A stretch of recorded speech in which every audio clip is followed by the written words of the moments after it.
All right, guys, welcome back. So we have this, what is it? Base Inferno. That's right. I believe it's called Base Inferno. It's a subwoofer made by DB Drive, its mother company. So we have it on the Timpano TPT 2200 2-ohm version. The sub is D4. It's actually wired to 2 ohms. You'll see it runs right at about 3 ohms. So I mean, this has plenty of power.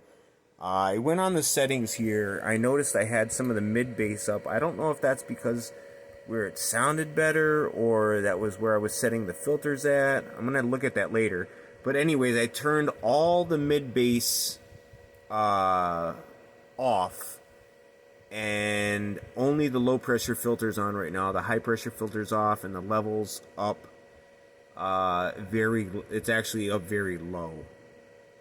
I want to add another thing here. On this amplifier, it actually shut off in my car. I think it was due to low impedance. I went well under the 2 ohm. I think it was actually at like 1 ohm and under 1 ohm.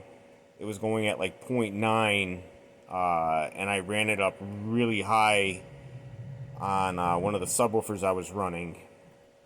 I just turned this on again, and you'll notice I have this electrical tape in between. It was in protect when I first turned it on, and the reason is because these two prongs were touching here, so I moved this prong that way and that prong close. And I put the electrical tape in between so they can't touch. So I want to add, this amplifier has surprised me twice now. It was on protection. And turned it back on and bam, it came right back on. So we're on the SMD here.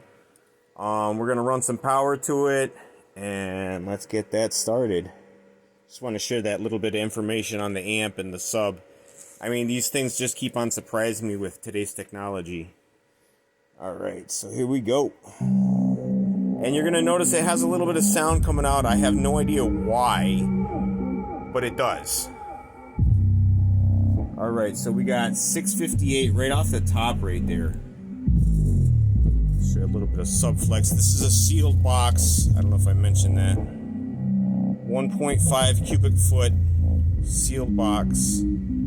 Exactly 1.5. Flexing like beautiful.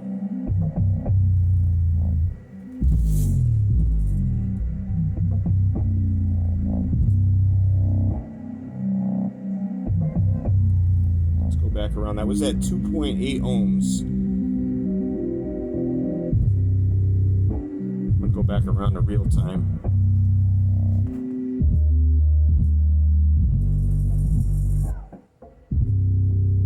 And now, if this was on my, a lot of people were saying this would be a good home theater sub. Now, if this was on my home theater, it would sound really good.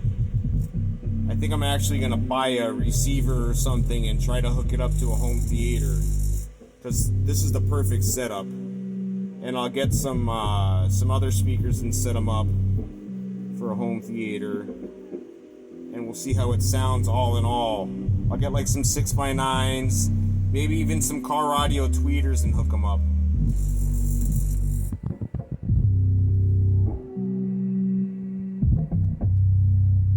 Those are my other cameras in the background there that I use for my regular recording. I think I'm going to upgrade my this phone that I'm using right now to the newest version, 2025 edition. And it sounds so crystal clean. Even in free air, if you guys check out my free air video, you'll notice it sounds so crystal clear coming in. It just, like, you can't even hear it going. It sounds so good. So they did a really good job. I heard from somebody else that they made this design off the old Rockford Fosgate, the original red basket P1, P2, and P3s. So if you guys know anything about Rockford Fosgate, I guess they're their patent expired for that design, and they used the same design to make this subwoofer, DB drive, and that's what this is made by. It has that basket over the motor. So if you didn't see that, go check out that free air video. I did a free air and dyno test on it at the same time. All right, guys, so I appreciate you watching. Just wanted to bring you that. I'm going to maybe pop this in my car. We'll take it for a little test drive. Haha, get the pun there. And we'll see you guys back real soon, all right? As always, guys, take care of yourselves and each other. Subs and paws, 2025. Take care of yourselves and each other. Peace.